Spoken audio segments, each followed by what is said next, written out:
Alright, so today I'm going to be tying a no hackle done fly pattern, which is fairly simple in how it looks and how it fishes, but it's actually a fairly difficult fly to tie and get perfectly right. You can see here it has a very small and sparse tail. You can probably hardly see that. It has a sulfur tapered body and then a slightly darker head, and then it floats without a dry fly hackle or even a saddle hackle for that matter.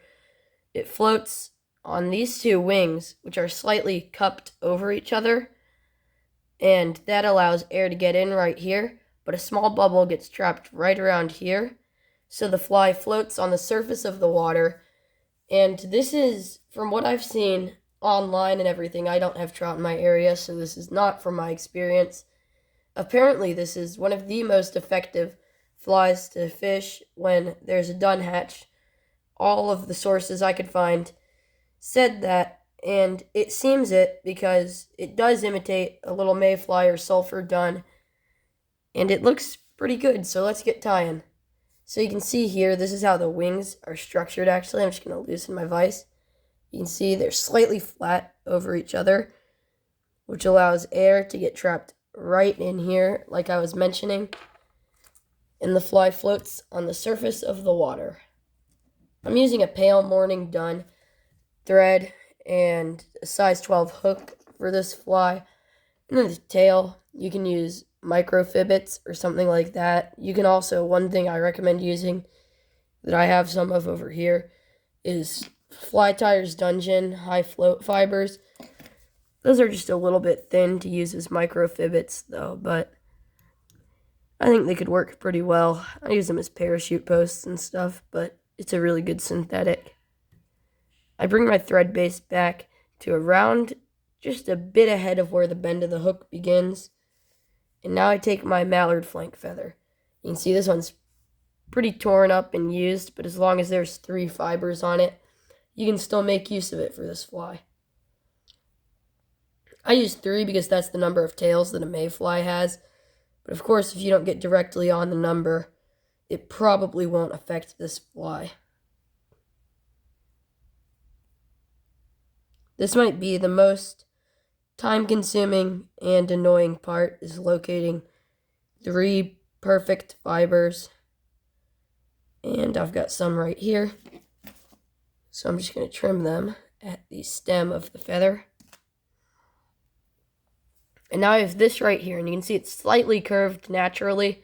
So I use that upward curve to give the tail a slightly bent effect.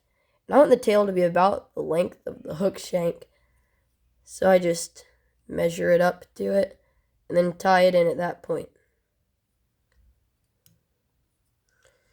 Now you can see my tail is tied in, and I want it to be angled a bit more down from where that's at. And now I can trim the excess of the feather and tie it down like so. From here, I take this sulfur dubbing to start, which is like a nice lighter yellow color. And I want to build a slightly tapered body, so I'm using a pretty thin dubbing noodle. It can get thicker at the base because that's how the taper is built up, by layering a bit more dubbing and overlapping it as you go. You can see here I want the tail to maintain its position and profile. And I want the start to be pretty thin, so like that.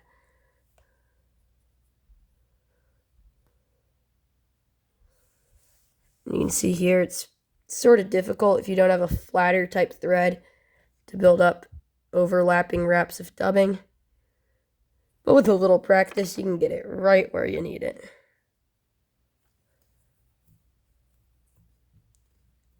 I simply continue this until I'm right around here, which is probably halfway between the hook point and the hook eye, maybe a bit ahead, halfway and 2/3 between there.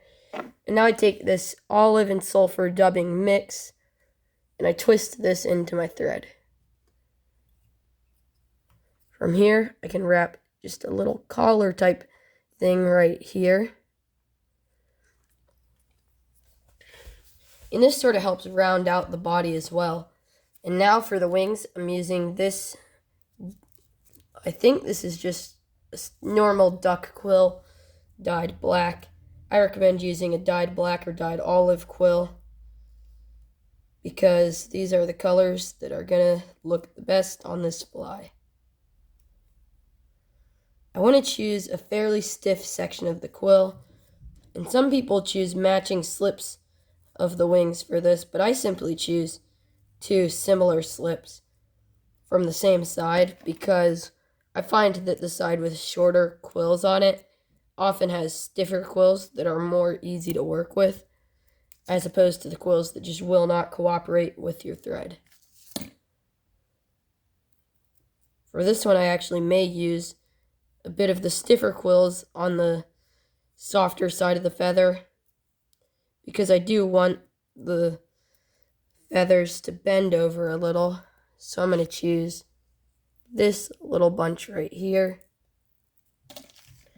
And when I trim these, I personally trim these directly at the base, like that.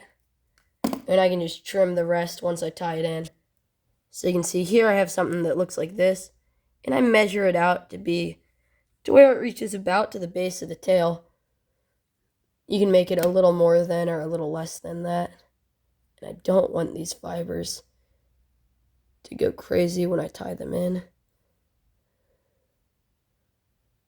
And you see, sometimes these will sort of split away from each other, but you can re-meld these together just by stroking through them or holding them at one point and tying them in to make sure they're tied in at the same point.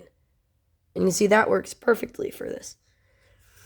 And you can't tell because of the camera angle and the wings a bit flat, like I mentioned earlier.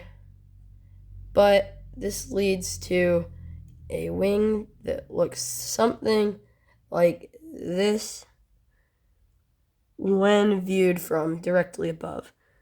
And this slight overlap, I want to say that's about like right here.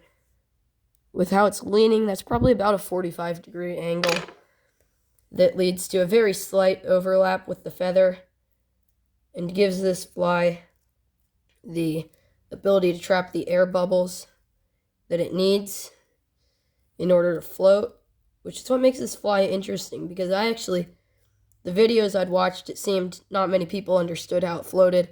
I didn't understand how it floated when I first tied this fly, but it seems that I just put it in a small pool of water in my sink, and it seems that the feathers just overlap and trap an air bubble, almost like CDC fibers do, but on a larger level. What CDC fibers do is they just drag down hundreds of smaller bubbles. So this just does that, but with one large bubble.